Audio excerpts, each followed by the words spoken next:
Hey, it's Ben Popper from The Verge. I'm here at CES with Ted Sarandos, Chief Content Officer for Netflix. They made some big news today when they announced they were going global, adding 130 new countries. And we're going to chat a little bit about what makes a great show and what makes a show go global. Tell us a little bit about who you are and what you announced today.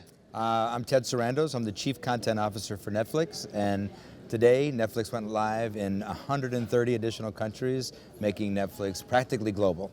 I say practically because it doesn't include China yet, but we're getting there.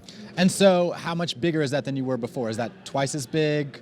Well, geography, it's a lot bigger. Broadband households much bigger. It's an enormous leap forward, for sure. And so the countries that you're in, the people who are watching Netflix, are they going to get pretty much the same experience that I would in the US? Is it going to vary by territory? Unfortunately, because where we sit today with this kind of patchwork of availability because of existing deals and old contracts and those kind of things, there's a patchwork of availability around the world. So Netflix today is different from one country to the next, and what we're working for every year is that it becomes less and less fragmented and more global. So all of our original series, as an example, we release globally at the same moment. More and more of our licensing dollars, let's say about 80 to 85% of our new licensing dollars are spent globally, buying content for that where we have global rights and lined up windows. But it's going to take several years to do it. But every year, think about it as less and less fragmented. And so a lot of the shows that you produce are set in different parts of the world. Is the idea that you're going to begin producing content locally in all these different countries and trying to figure out what would work on a global level and then making those shows sort of, the Netflix tentpoles? Yeah, there's a version of that happening today, where like a show like Narcos. Narcos, I think, is probably the purest vision for global television we've seen yet.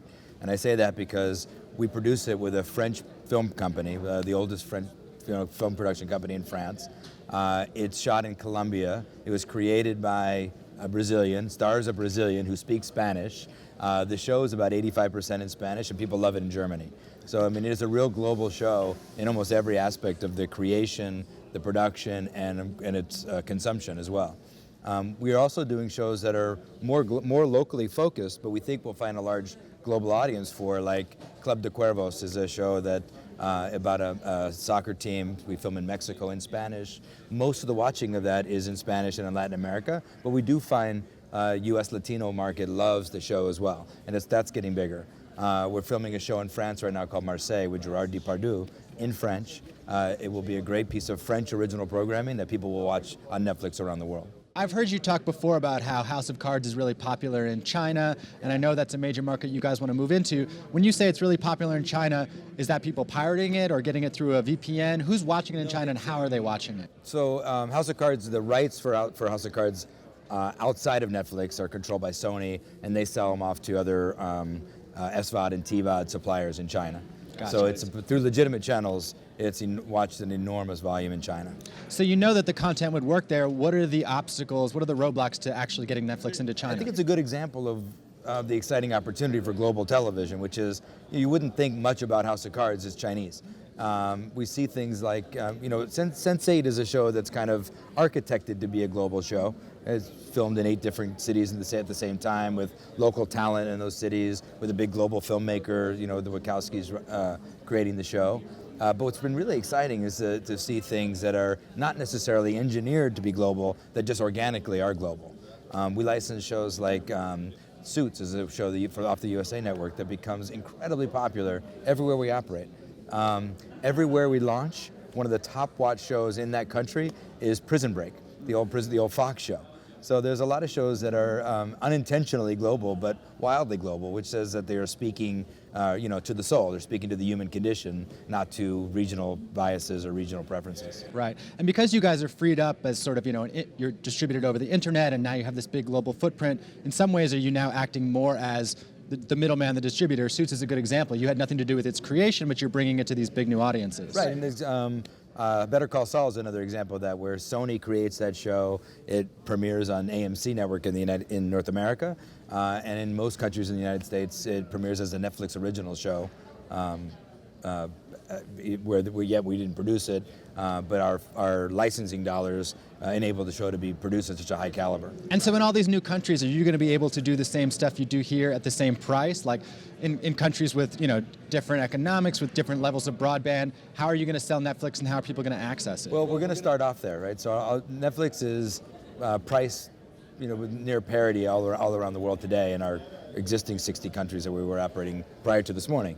And I think that'll be the case for a while we kind of figure out the market and the market conditions.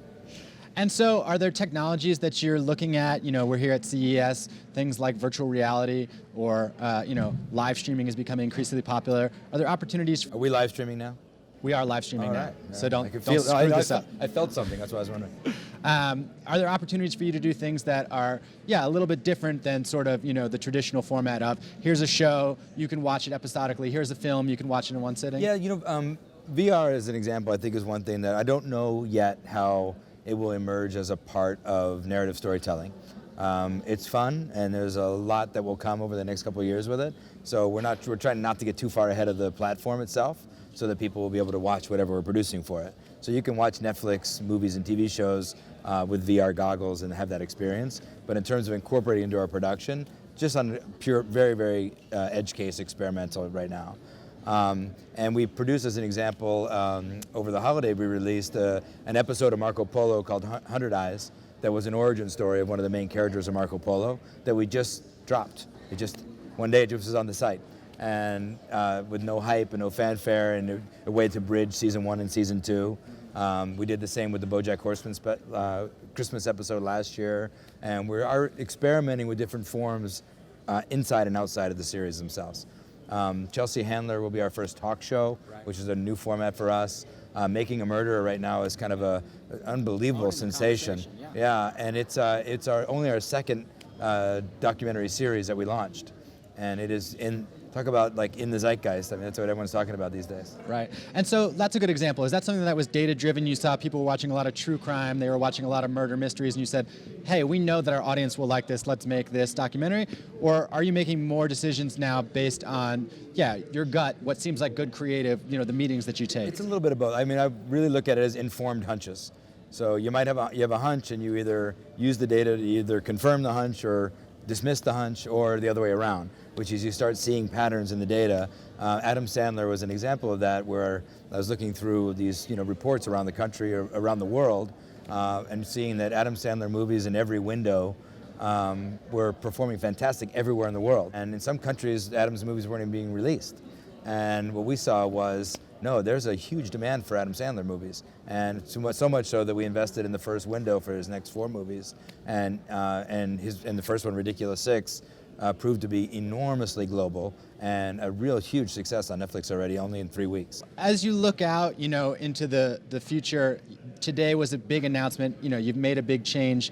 Do you see this doubling the subscriber base? I mean, you're in so many more markets now. Could this, really help you change your scale? Remember, all these countries are at different states of developing in terms of broadband speeds, payment infrastructure, all those things that you need to be a really happy Netflix subscriber. So the potential of the market is huge. So for Facebook and YouTube and most internet companies, it's 80-20 international. Only 20% of their business is domestic, and I think that represents what the map could look like in terms of most web-based companies.